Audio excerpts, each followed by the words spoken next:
방투현 전투와 황룡촌 전투에서 광군을 상대로 큰 승리를 거둔 동학 농민군. 기세를 몰아 호남의 중심 전주성을 점령한다. 농민군을 토벌하기 위해 전주에 도착한 양호 초토사 홍계훈과 경군. 그들은 전주성을 경계로 크고 작은 전투를 벌인다. 동학 농민군과 공방전을 벌이던 조선은 청에 병력을 요청한다. 결국 청나라 병사 2,500여 명이 충청도 아산만에 상륙한다. 그리고 바로 다음 날 텐진 조약을 빌미로 일본 역시 인천 제물포에 도착한다. 소식을 들은 전봉준과 동학 농민군은 외세의 개입을 막기 위해 자진 해산을 결정한다. 단 요구 조건이 있었다. 조선 조정이 동학 농민군이 제시한 패정 개혁안을 받아들이는 것이었다. 빠르게 사건을 수습하고 싶었던 조선 조정을 대신해 신임 전라감사 김학진은 동학 농민군의 요구 조건을 수락한다.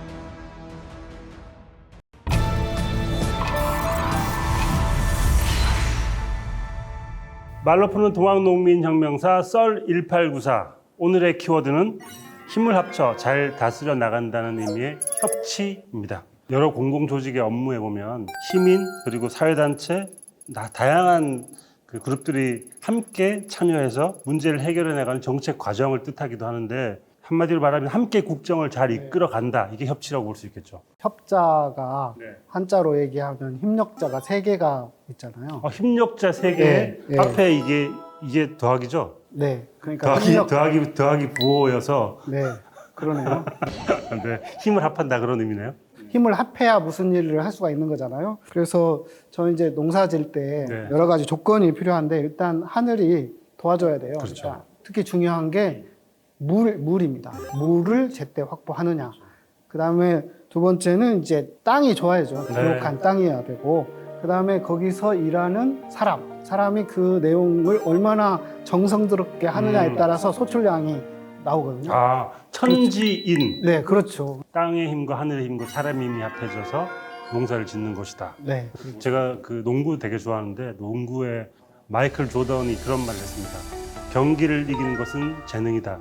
그렇지만 우승을 만드는 것은 팀워크다. 팀워크라는 말 자체가 어쩌면 저는 협치에 가장 잘 표현되는 그런 단어인 것 같아요. 협치를 잘 이루려면 상대방에 관한 인정을 해야 되는 거잖아요. 근데 저희가 그 명칭을 동학농민혁명 이렇게 얘기하는데 근데 이 혁명이라는 단어하고 협치라는 단어가 사실은 좀 안 어울리긴 해요. 어떻게 그러면 그런 협치를 이루었을까 이런 걸 생각해 보면 상당히 그 마인드가 열려 있었고 기본적으로 협치를 하는 그런 기본적 마음이 있었다 이렇게 볼 수 있을 것 같습니다.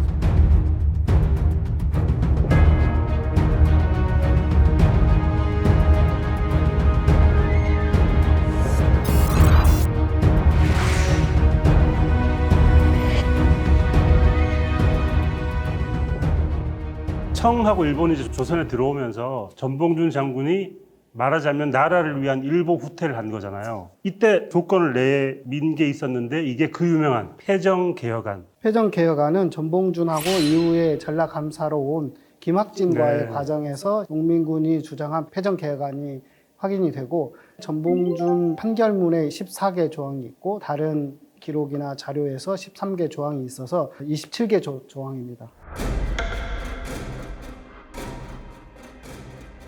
전운소를 혁파할 것, 국결을 더하지 말 것, 보부 상인들의 작패를 금할 것, 환전은 구 감사가 거두어갔으니 다시 징수하지 말 것, 대동미를 상납하기 전 각 포구 잠상의 미공 무역을 금할 것, 동포전은 한 집마다 봄 가을로 2냥씩 정전할 것, 탐관 오리들을 아울러 파면시킬 것,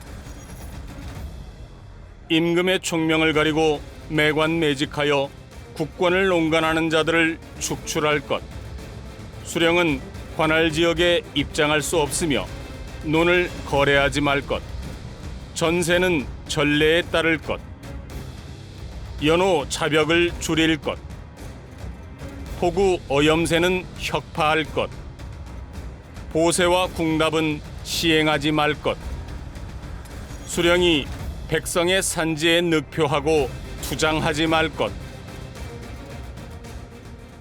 패전개혁 14개 조항 막 단어들이 좀 어려워가지고 어려워요. 해설이 있으면 좋을 것 같습니다. 이제 전운소를 혁파할 것. 전운소가 뭔가요? 조선 시대에 세금을 걷는 체제가 있는데 네. 지방에서 걷어서 서울까지 가야 돼요. 네. 육로로 가는 것보다는 백길로. 바닷길로 강을 건너서 바다로 가는 그 어. 세금을 걷어가는 체제. 근데 이게 여러 가지 폐단이 비리가 일어나고 많구나. 또 더 막 걷고 이런 폐해가 심하니까 그걸 없애달라 이것이 하나 있었고 국결을 더하지 말 것. 국결도 어렵더라고요. 국결은 국은 나라국이고 네. 결은 토지의 단위예요. 그러니까 네. 국가의 토지로 함으로써 이게 백성들의 땅을 빼앗기기도 하고 요즘으로 말하면 수용한다고 네, 네, 한다거나 네. 그렇게 토지 수용. 하지 말라 그거죠. 그럼 근데 요즘은 보상해서 주지만 그땐 보상이 그때는 없으니까. 그냥 가져가는 거죠. 그다음 이거 되게 어려워요. 돈의 환전은 구감사가 걷어갔으니 민간에 다시 징수하지 말 것. 이게 환전이 우리가 지난번에 얘기했던 환곡을 말합니다. 봄에 이제 빌려줬다가 가을에 다시 받는데 받는. 전에 걷어갔는데 네. 또 걷어간다는 거죠. 그런 아. 일이 비일비재하다는 거죠. 두 번 울고 먹은 걸 네, 좀 네, 그만둬 달라. 네. 그런 뜻이네요. 그리고 동포전. 동포전은 그 세금을 또 여러 단위로 여러 명목으로 걷는데 마을 단위로 걷는 세금을 동포전이라고 합니다. 매호 분양시 정할 것 이 말은 너무 많이 걷어갔구나. 너무 많이 걷어가는 거죠. 시행하는 사람들이 자기 마음대로 하는 거예요. 그러니까 그 예상할 수도 없고 계획도 세울 수도 없고 이런 부분들이 실제 우리가 생각하는 것보다 훨씬 조선시대 때 많았다 이렇게 볼 수가 있겠죠. 전 이것도 좀 어렵더라고요. 수령은 자기 관할 지역 안에 입장할 수 없으며 논을 거래하지 네. 말 것. 수령이 자기 관할 안에서 자기가 묘를 쓰면 누가 반대할 수도 없고 그 농사를 지을 수도 없고. 그렇죠. 좋은 땅에 수령이 그냥 자기 마음대로 하는 거죠. 그런 일이 많았다는 거죠. 그리고 논을 거래하지 말 것. 이것도 마찬가지겠죠. 논을 이거 너한테 팔아. 뭐 이렇게 되면 사야 되잖아요. 그런 일이 많았다는 것이죠. 연호 자벽을 줄여 없앨 것. 이것은 이제 연호라는 말은 연은 연기라는 말이에요. 굴뚝. 네. 그러니까 가구를 말해요. 아. 한 가구. 이게 연호 자벽이라는 게 집에 한 명씩 나와서 잡일을 그렇죠. 시키는 걸 말하는 거예요. 네, 그렇죠. 부역을 하면서 이제 공동으로 뭘 하자고 하는 것인데 그것이 하나의 부담이 되는 그런 경우가 많았다는 거죠. 저 오염세 이거 처음 들어보거든요. 소금. 네. 소금에 관한 세금을 부과하는 거죠. 참 이것만 봐도 세금이 참 네. 징글징글하게 많네요. 그렇죠. 이 세금 저 세금.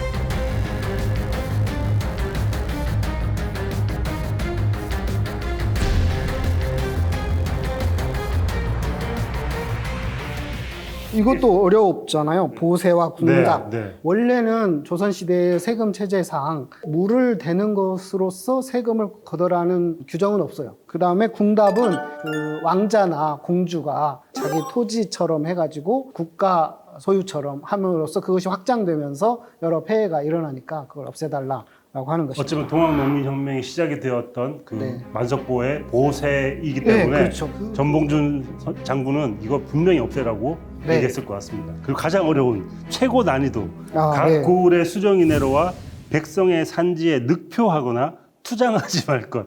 늑이라는 말은 강제, 억지로 뭐 그런 뜻이에요. 네. 수령이 좋은 명당 자리를 그냥 표시해 두는 거예요. 이것은 내 것이니까 내 묘자리.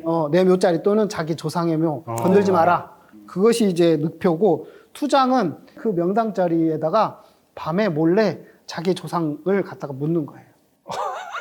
왜냐하면 그 명당 자리를 자기가 차지하기 위해서. 그럼 파낼 수도 없고 되게 네, 그러죠.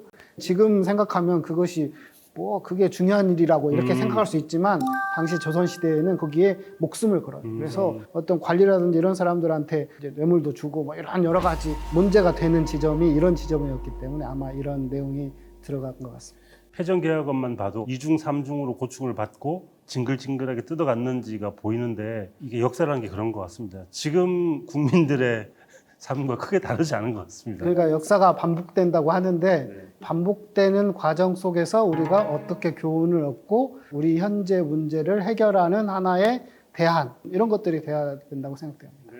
전봉준 판결문에 이제 패전개혁안이 나와 있다고 말씀해 주셨는데 이 패전개혁안이 허구다라는 이야기를 하는 사람도 있더라고요.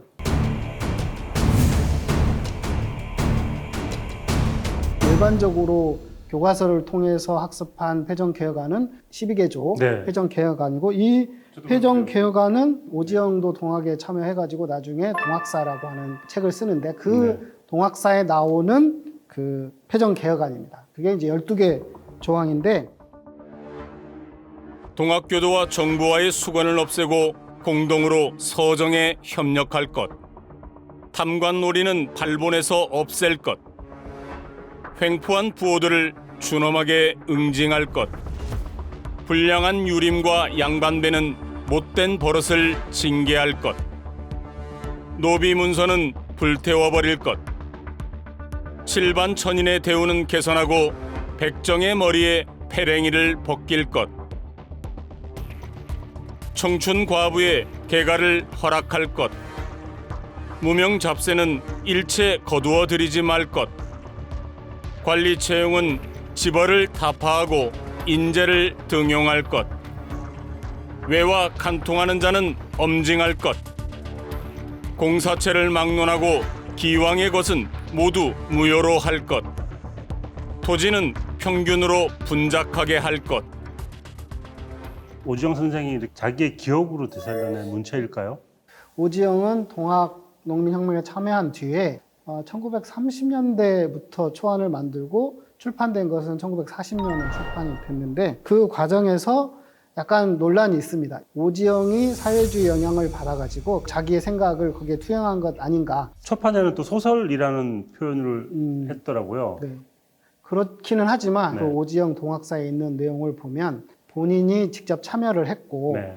또 전체적인 흐름을 파악하고 있기 때문에 이 자체를 소설로 치부할 수는 없고 동학의 역사를 최재우가 동학을 창조할 때부터 자기가 살았던 천도교까지 이어서 쭉 썼어요. 그래서 회고록 차원에서 썼는데 그 중에 이제 일부 자기의 의식이라든지 철학이라든지 가치가 좀 투영이 돼가지고 다른 사료와 같이 보면서 이해하면 충분히 사료적으로도 가치가 있는 자료다 이렇게 볼 수 있습니다. 소설이라는 장르에 실제 기록을 품을 수 있는 거거든요. 네. 소설이면 모든 게 허구인가? 그렇지 않거든요. 네. 어떤 소설은 실제 기록을 품기도 하기 때문에 소설이라는 개념을 좀 더 크게 잡았으면 좋지 않았을까 하는 생각 드는 거죠.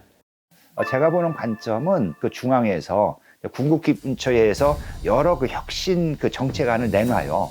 그 혁신 정책안의 골자가 신분제가 해체되는 거였습니다. 노비 문서를 그 불사른다든가 이와 같은 궁극기문처 의안과 실제 그 동학농민군의 어떤 패전 활동이 어우러져서 정리된 것이 패전개혁안 12개조로 볼 수 있거든요.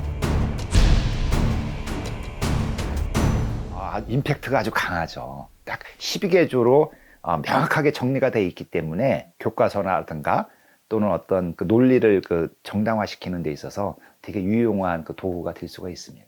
정치, 사회, 경제를 다 아우르는 네. 정말 혁신적인 안인데 이 안대로 됐다면 조선 말기는 완전 다른 사회가 됐을 것 같거든요. 실제 농민들이 힘든 점 이런 것들이 구체적으로 반영이 됐고 사회 경제적 측면에서의 구조 변화와 대원군을 정치의 파트너로 인정하는 정치 체제의 변화 이런 부분이 있었을 텐데 당시 조선 정부의 관료들이나 지배층은 농민들이 요구하는 핵심이 무엇인지 사실은 잘 파악하지 못하지 않았나. 이런 이야기를 해도 들어줄 귀가 없었던 게 아닌가라는 생각이 들고 근본적인 차원에서 문제 해결이라기보다는 그 농민군을 진압하는 정도 차원에서 생각을 했기 때문에 그런 부분들이 초반에는 잘 반영되지 않았던 것이 아닌가 그런 생각이 듭니다.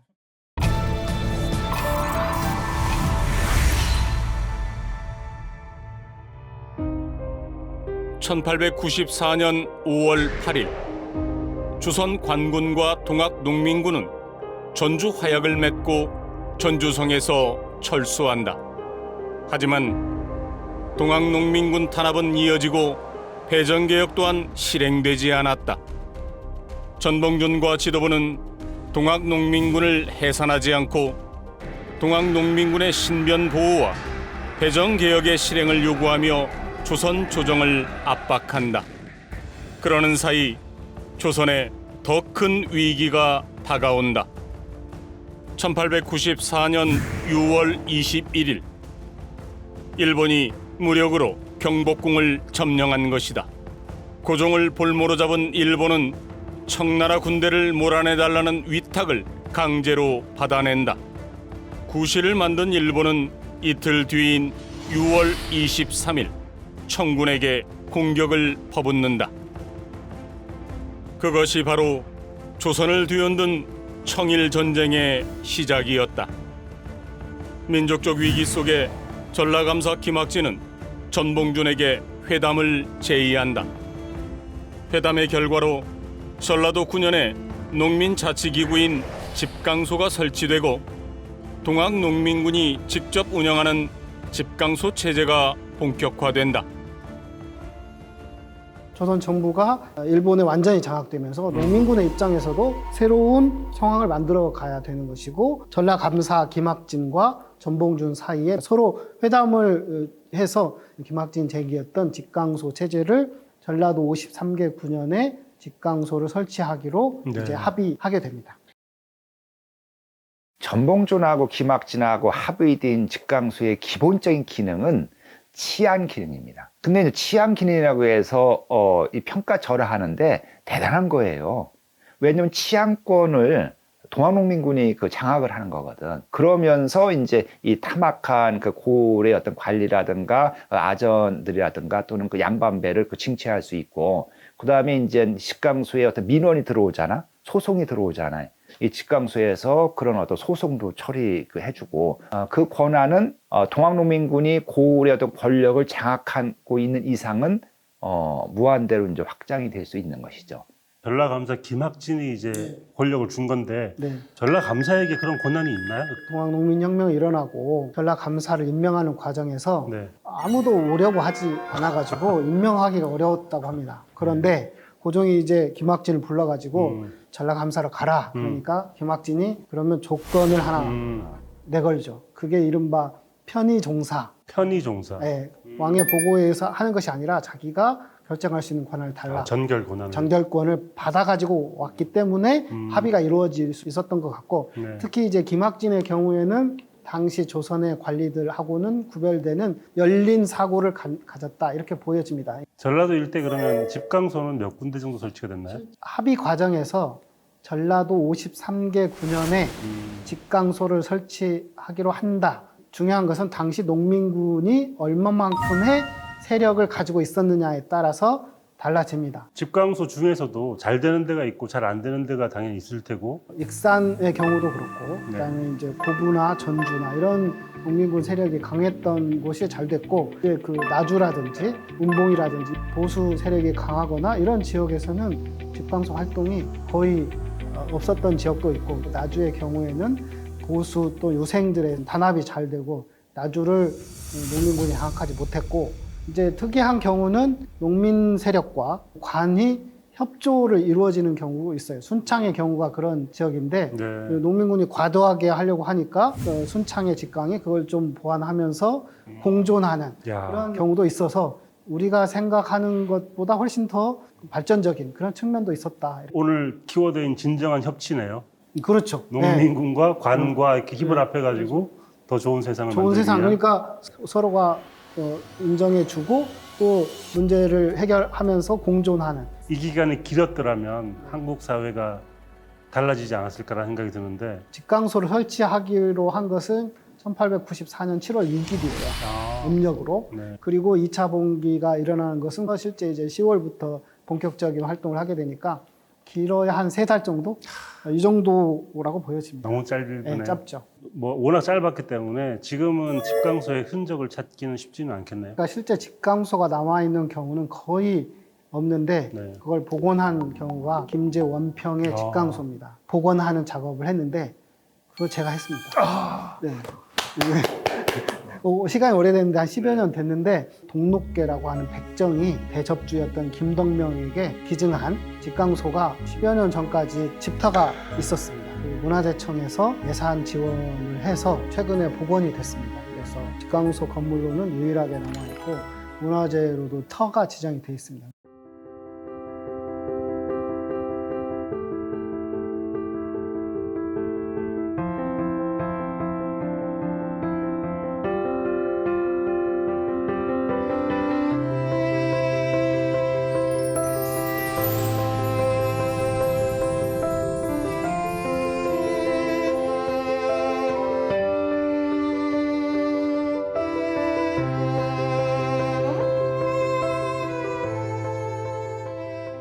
역사적으로 참 드문 사례인 게 혁명군, 네. 어쩌면 반란군인데 집강안이라는 권한을 주면서 네. 해산해서 잘 살아봐라.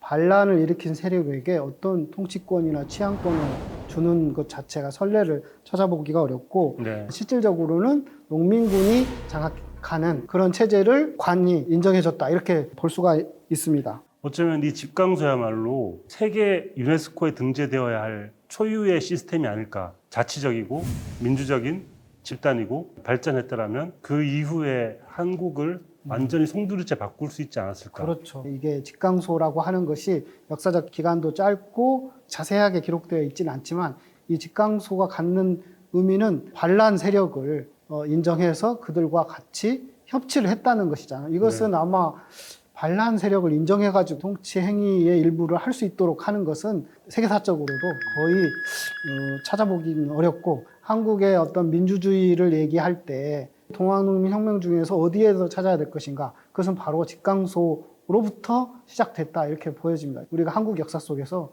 더더욱 연구하고 또 그 가치에 대해서 논의를 계속해야 되지 않을까 그런 생각이 듭니다. 우리나라 역사의 최초의 일이죠. 즉 일반 인민이 정치 권력에 참여한 거거든요. 이건 그야말로 혁명적인 사건입니다. 그 트렌드 중에 하나가 이제 관과 민이 운영하는 지방자치제가 요즘 유행하잖아요. 이미 그 효시를 이룬 것이 집강소라고 볼 수가 있습니다. 결국 관과 민이 서로 협력해서 서정을 펼친다. 이것은 그야말로 일반 민중들이 민주적인 참정권을 획득하는 거거든요. 대단히 큰 의미를 지닌다고 볼 수 있죠.